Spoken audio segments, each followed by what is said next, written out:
Ready for game Who's 3? so Wesley? Wesley so. And Hikaru picked out the white pieces in the drawing of colors.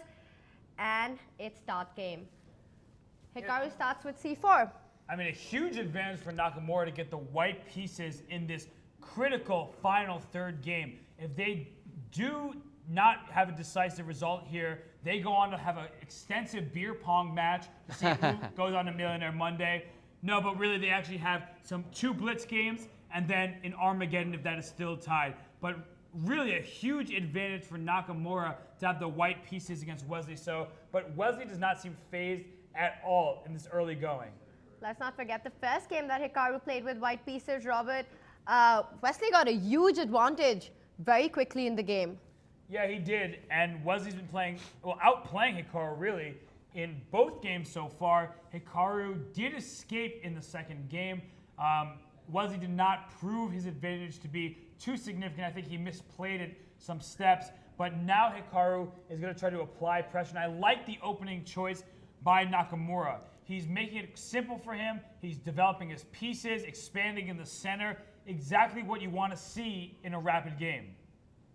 Right, nothing too crazy because Wesley seemed to be taking advantage of that in the last two games. I also like the way Hikaru has started this match, and I feel that this is going to be one of those games where white is going to get a slight advantage and he's going to keep pushing till Wesley's time goes low. And very importantly, Hikaru is making the moves instantly instead of spending 2-3 minutes in the early stages, because you cannot afford that. We've seen it in many occasions that when you get down in time trouble, that's when you lose, not even necessarily on the board. So here, Hikaru is moving quicker than Wesley is, and it looks like Wesley's not familiar with this opening, which is surprising because he jumped into it so quickly. But here, a move like bishop to e7 is playable.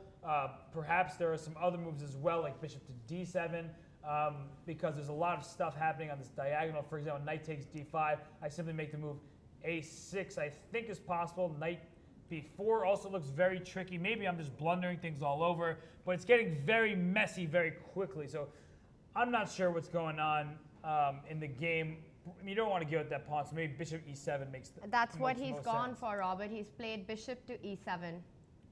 And Hikaru is trying to remember probably what it was that he's prepared. He's gone for knight to e2. No, this position is very nice for white, for sure. Just nice center, a lead in development. I mean, you can castle it. Just spatial advantage is huge. He castled for black. I'm sure white's going to, white castled immediately as a response. And now perhaps bishop f5 is an idea for black to keep that knight on e4. Solid in the center. I mean, bishop f5 looks so natural here. Developing the piece. Also just playing, bishop f5. Black's got ideas of going f6 as well, just chomping away at the white center. That's a typical motif in these positions. Can't really do it straight away because the knight on e4 is a bit weak, so that's why he went bishop f5. Bishop e3 was the reply by Nakamura, just getting his pieces out in a very sensible fashion. And now Wesley's got to find a decent move. I'm tempted by knight b4 here. Yeah. It looks like he went knight a5 if I'm not mistaken, and I don't like that at all. That's such a weird move. Knight b4 at least had a target of c2. You can make a move like c6 or a6 to kick that bishop away. But if we go back here, knight a5 was indeed played, and it's so awkward because you don't really want to make this knight c4 move. I think knight takes e4. Well, if you take with the bishop on e4, I simply just start launching my pawns down the f-file. I mean, this is looking very good for Nakamura, and more importantly, it's the exact position that he likes to play. He's so successful in these type of lines. He did go knight takes e4 here, so he is really trying to mix things up. If the pawn takes on e4, wouldn't like that, so he went bishop takes e4. Knight g3 looks so good. I mean, it's just a clear advantage for white. He's going to go at knight g3. He did make the move knight g3 after bishop e4, and to me, white is just really doing superbly. I really like white's position as well. The whole plan of just moving these pawns forward with f4, f5 at some point is going to be very dangerous for black. And what is knight a5? Why put that knight in the corner of the board? I mean, what does he want from... I just don't understand this move at all. Yeah, the knight looks stupid out there. I'm so perplexed by that move. I can't imagine him making that in a normal game. I don't know if it's tiredness or whether he's just trying to be creative. but his position now, it's just rotten. It's just horrible. A6 kicking the bishop, that's a temporary move. You can come back to E2 without any issues. Then what do you do with this guy in the middle of the board? If it comes back to G6, you're launching Freddy the F-pawn up the board, and then F5's already threatening to win a piece. Probably black has to play something disgusting like F6 or F5, and then, you know, if you play F5, my goodness, you don't even have to worry. This is a protected passed pawn on E5. The bishop on G6 is bad. The bishop on E7 is not much better. You can play rook C1. You can play really calmly. And this has just gone terribly, terribly wrong for Wesley. I don't know. Nakamura has gone bishop D3 though. Yeah, I don't understand that move either. Both players are strange moves happening here. Yeah, why would you trade your better bishop for the one that was about to go to G6 and allow you to launch the pawns? I think that Nakamura is still anticipating that F4, F5, etc. will be great for him. But, I mean, I just don't understand it. Knight C4 was played, forcing bishop to C1 to protect both the bishop on E3 and the pawn on B2. And now the move F6 was played here. And I'm not positive I love that move. The move B3 is tempting for white, kicking this knight out from C4. If you go back, let's say, to B6, well, maybe I can even think about going E6 myself. And it's not looking very comfortable for black. Once I get my pawn to sit on E6, it's going to be hard to capture it. There's no way to surround it. Eventually, my knight can come to F5. I can also just go with my F pawn to F5, and I can easily protect it. For example, rook E8, F4, bishop D6, F5. This is looking very ugly for black. Not losing yet, but a protected passed pawn deep in black's position. So he did just go knight to B6. He went B3, knight B6. And I would be very surprised here if Hikaru did not make the move pawn to E6. Well, I also feel that is the only move to fight for some advantage, because obviously if you simplify things in the center, black is doing completely fine. I'm not totally sure about that, Tony. I think you can still go bishop B2 here. And what do you do? Do you really want to take on E5? Well, he played E6. I think that is the best move. I'm not sure it was the only move, but it is clearly a very good move. And Wesley he's really lost the plot in this game. All of his moves have been weird. He's now finding himself in a super passive position. And how does he even defend this knight coming to F5? You know, Kasparov once said a knight on F5 is worth a pawn. Well, if Nakamura wins, it's actually worth like 18 grand straight up, minimum. So this guy on F5, once it gets there, it really is difficult to dislodge. You never want to go G6 because you weaken the king position. And the knight, it just threatens so much from this F5 square against a castle king. The amount of Kasparov games where his knights have got to F5, if you've ever studied his games, you'll know that. If you haven't studied some of Kasparov's games, you're really missing out, because talking about attacking dynamic chess, there is nobody better, especially Kasparov from the 80s. I was fortunate enough to speak to Magnus Carlsen about this just before he became world champion in Chennai. I was at dinner with him and I was talking about a book he had on the table, Garry Kasparov's great predecessors. And he said, you know, he was just such a beast in these positions. And Nakamura's got an echo of Kasparov in him. Nakamura is so gifted in these positions. I believe we've had a move, queen to D6. But that looks like an awful move, because now it's inviting knight F5. For example, what on earth rook is that E1, move? Oh my. G6 looks forced now because you invited me out to lunch with knight F5. And then bishop H6 and knight F5 is coming anyway. Exactly. Bishop H6, rook E8. I can go knight F5, but I also can just go F4, F5. I can think about going H4, H5.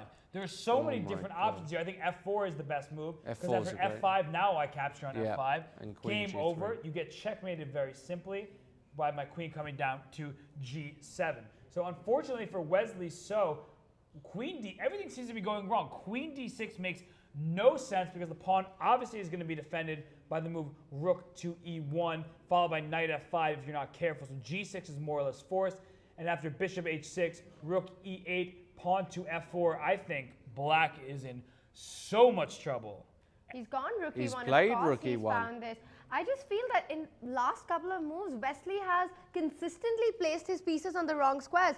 from the knight to c6, he's moved it to b6, and queen d6, just inviting knight f5. And he's gone g6, so Bishop he's h6. uninviting that knight from f5, but he is making Bishop a h6. home for that bishop on h6. That bishop will sleep there for at least 15 moves, I think. And after f4, f5, there's going to be bombardment on the king side. And the statistics you see on the screen, 85% in white's favor, 15% for black. I mean, this is just so one-sided.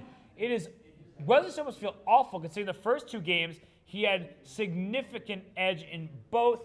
And now he's really just in grave danger of losing. And f4. F4, this is Nakamura's dream position. Absolutely. After f4, f5 is coming. Could Hikaru have asked, could he have begged for a better position than this? And he's not going to let go of this. Like you were saying, Robert, the first two games, Wesley had a really good advantage, King but he h8. could make nothing of it. King h8, a move that I don't comprehend. Perhaps Hikaru... Just f5. Yeah. When you've said A, say B. That's not the right. You get my drift. It's nearly 11 o'clock. Oh, it's past 11 o'clock at night. But after f5, what do you do with black here? You are in a horrific state. g5 might be the idea to try and block things up, but then knight h5 and bishop g7 check is a threat. And rook g8 looks like it protects the pawn, but unfortunately you have to take with the rook on g6. If pawn takes g6, knight f5 is a killer shot. He's played g5. Ugh. Ugh. Somebody get me a bucket. That's just so gross. g5. It is tragic. And what do you do against knight h5? Knight just out of h5 looks interest? great. You're also threatening at some points to sacrifice your bishop. You're really threatening bishop g7 checks. So you have to go rook g8. And maybe I just go h4 here and just start breaking open the h file. For example, after gh3, I simply go queen h3, gobble up on h4. And Hikaru's gone knight h5. He's not going to let go of this opportunity. This is exactly the kind of position that Hikaru loves to play, Robert. absolutely. And you know, sometimes he can go wrong in these type of positions. It's not always the easiest. But he's, oh, look how talented he is. h4, he barely had to think about it. He's just... And then we look at the clock as well. Hikaru is well up on the clock. He has a dominating position. It's just very, very one-sided. He's up a minute, and that's in a very important minute because it's much more difficult to play with black here. Sometimes the side that has the advantage, it's more difficult to find the exact right moves. Here, it's hard to find moves for black that just survive, period. So Wesley So, the defending Millionaire Chess Open champion, is in some severe trouble, and he knows it. Look at Hikaru Nakamura, arms folded. He's in that super confident position you see when you know that you're in charge. And Wesley So is picking at his face, adjusting his shirt a little bit. He doesn't know what to do here because whether you go g4, which really doesn't look like a move you want to make because firstly, your pawns on this side of the board are very, very weak. You can always just remove your bishop from the h6 square, and actually an idea is to reroute it over to the queen side. You've accomplished a lot on the king side. It's closed down the protected passed pawn on e6. I mean, this is just disgusting. It's so ugly for black. This is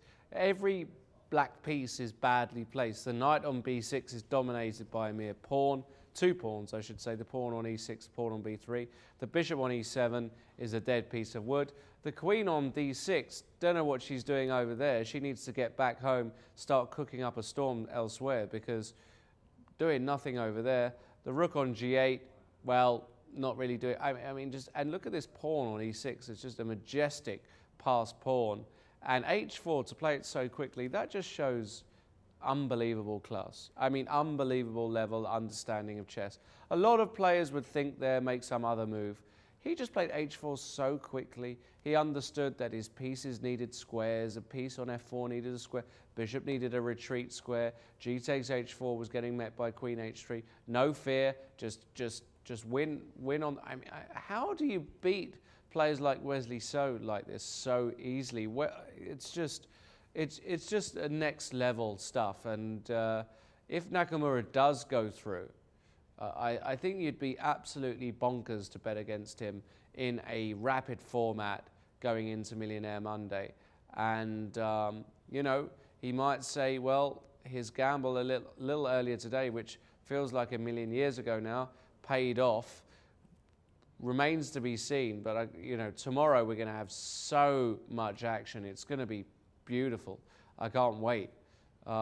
Wesley So, in the meantime, did play the move G4. I think, practically speaking, that's the right decision because at least you keep things closed for the minute.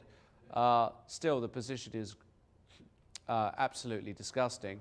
Rook F1 by Nakamura. He doesn't have to rush. And now Wesley So is beginning Operation improve at least some of my pieces. Queen D8. The idea of that is that he wants to play knight to C8, down to D6, and then probably stick it into E4. At least he'll have a piece in his opponent's territory, well, more than just a pawn at least. But still, the position is just disgustingly bad, and the computer is going bonkers for this. Well, actually, it didn't like Rook F1 that much. Didn't like Rook F1 that much. So what did it like instead of that? Well, it liked the move Queen to C3 or Bishop to D2, as you said, Robert. But kudos to Wesley for finding what I think is a decent move, G4 there. You have to block it up. You have to try and hold on. It's not going to be easy if a knight gets to E4 either.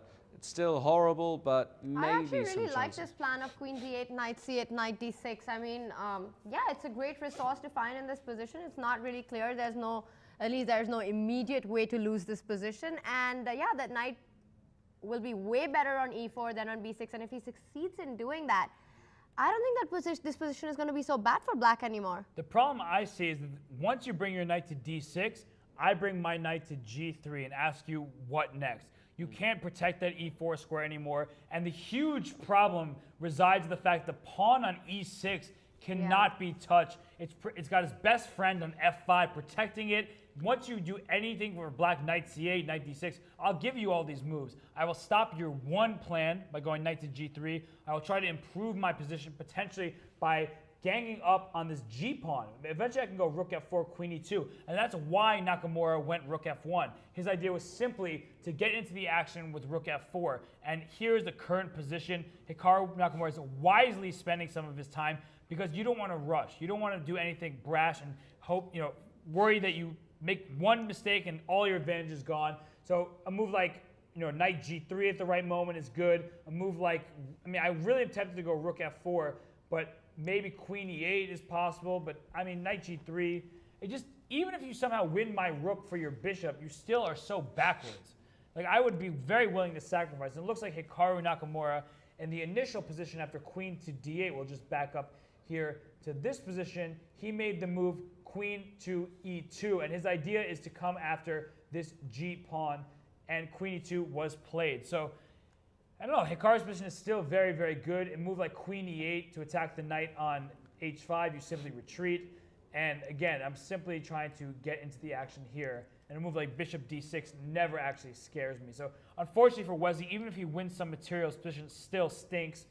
I'm really liking Hikaru's chances. The 71% on screen, I would bump that up to 80%. He did go queen E8. He found the move. Knight G3 is forced here because you can go knight F4, but that's not the square it wants to be on. Knight G3 covers this vital E4 square, whereas knight F4, well, you're not threatening anything. I'll just go C6 myself. Oh, he played knight F4. Played knight F4. Move that's very surprising. Wait, actually, I have an idea, guys. I think that maybe at some point I can go H5 and go knight to G6. Oh That would be absolutely filthy. I just thought of it right here. But it makes a lot of sense. If I start with the move H5, I'm not sure how you're going to stop me from throwing my knight into G6. You can try to bring your bishop back to F8. Maybe I'll just capture on F8. And now I have a very clear pass pawn on E6. Maybe I'm rushing things with this whole knight G6 idea. H5 maybe have been a bit too soon. But it's definitely something to keep an eye on, is this H5 move. And instead of going for this H5 idea after bishop D6, simply rook to E1, inviting you to capture on F4.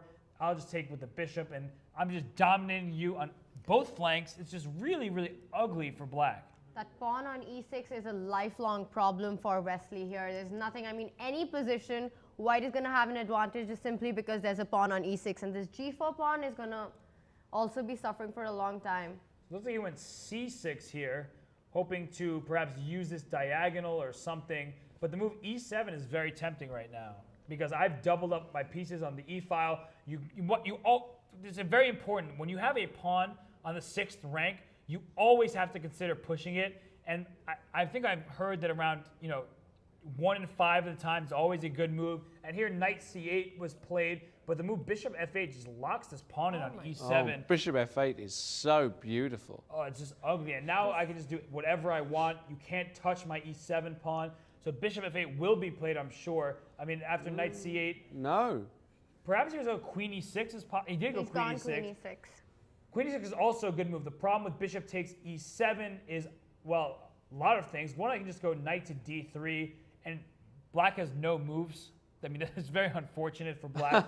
A move like queen d8, I just go into f7. Oh my Your goodness. pieces are just stuck. It's really disgusting. A move like bishop to d6 runs into the beautiful rook to e8. Oh. If you take with the rook on e8, I just checkmate you in one move on g7. If you take with the queen, I've distracted your queen from this d8 square. And now after rook g7, of course, I give you a checkmate. So feed me.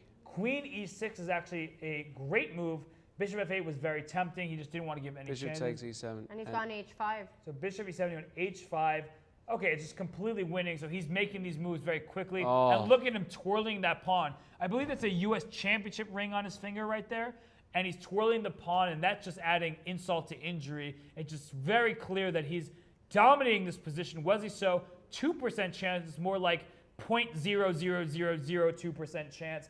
He's absolutely lost here. And the move h5 is something, we thought of a couple moves ago, but this knight wants to find its home on g6. And if that h file opens up, oof, that's brutal. But I've got to give it to Hikaru that when he got a good position, he went for it. Every move he played made his position stronger, which is something that Wesley failed to do in the last 2 games, Robert.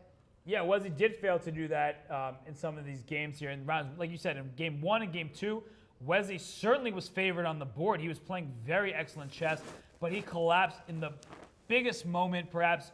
Well, I won't say of his career because he did win Millionaire Chess 1, so that was a huge event. But this tournament is much stronger than it was last year. Every time Millionaire Chess is going to improve, more players like Hikaru Nakamura, Fabiano Caruana will enter the fray. But unfortunately for Wesley So, in one of the biggest moments of his young career, he has faltered. He didn't complete the advantages he gained in the first 2 games. And now in the crucial, the critical, the deciding game 3, his position is in shambles. And look at him. He just, that hand to the head, that's frustration there. And it looks like he has made a move. It looks like the pawn went up to b5, or on the wrong side of the board. He goes b5, and now knight g6 will end the game pretty much on the spot. After h takes g6, f takes g6 even. Now I'm threatening things like rook takes f6. It's just disgusting. It's so ugly here. The pass pawn on g6 is another protected passer, and Hikaru doesn't miss things like this. After the move b5, any move should win because b5 doesn't actually threaten a single thing. And he wants to go knight g6, and there it is. Knight g6 check. This is just amazing. This is h takes, and his idea is actually king f2, rook h1, deliver this bishop on f8 with mate. A move like knight d6 might be the best move, but if that's your best shot, you know you're in trouble because queen takes e7 would be a free bishop. And at the minimum, white is up a pawn. At the maximum, there's a checkmate threat very soon with both pieces here. So this is absolutely winning for Hikaru. It says 97%. Again, that's, the number should be huge, way bigger than 97. There's nothing bigger than 100, but it's more like a billion here. It's more like Millionaire Monday. That's what the percentage should read, is just say MM, Millionaire Monday, because that is where Hikaru Nakamura is going. Now he is going there, and this has been just such a vintage Nakamura display. When he gets into 5th gear in these kind of positions, he's just unstoppable. He plays so confidently, so accurately, he finds the killer blows. That's really what makes him such a special force and talent in the world of chess. If he didn't have the Magnus Carlsen voodoo, if he managed to somehow get over that hump, a lot of people would say that he would easily be world champion. He's matured immensely over the past 2 years. He isn't getting as, he was getting a bit flustered before. He wasn't choosing right opening, in my opinion, right openings in certain games, right strategies. But now it seems he's got himself together. He's going to be in the candidates next year. fighting out for a place to play for the World Championship title. But for the moment, he's essentially secured his position in Millionaire Monday, along with Le Quang Liem, Yu Yangyi, and the rank outsider Alexander Lenderman. These guys are going to be battling out for $100,000 tomorrow. And look at this, just playing moves like, no problem at all. Wesley So, head in hands, absolutely devastated. And I think really it's that second game, Robert, when he had the white pieces, he had so much initiative. Oh, that's such a brutal move to make. He took on G6, pawn takes G6. Problem is the knight's hanging on C8 as well. It's time to give it up, Wesley. He played Queen take, well, that's a knight gone as well. I think King H7, he's This is trying brutal. just anything. Rook H1, no checks because Queen D3 are blocked with the check. And there's a check on H8, so Rook H1, yeah, that's it, that's enough. Wesley So resigns. Hikaru Nakamura through to Millionaire Monday. An impressive display of destruction of Wesley So in the last game. So much chess today, you've got to give him huge credit. Unlucky Wesley So, the winner from last year. He, unfortunately, does not make Millionaire Monday, so we have our final four. Ladies and gentlemen, what a day of chess we've just witnessed. What a day that is. Everyone congratulating Hikaru. It truly deserves this. What a playoff session it's been. Wesley So, it's game over, tournament over for him, and we've got our 4 finalists. And these are the players who are going to be fighting for that big $100,000 prize money. Le Quang Liem, Alexander Lenderman, Yu Yangyi, and Hikaru Nakamura are 4 finalists going into Millionaire Monday.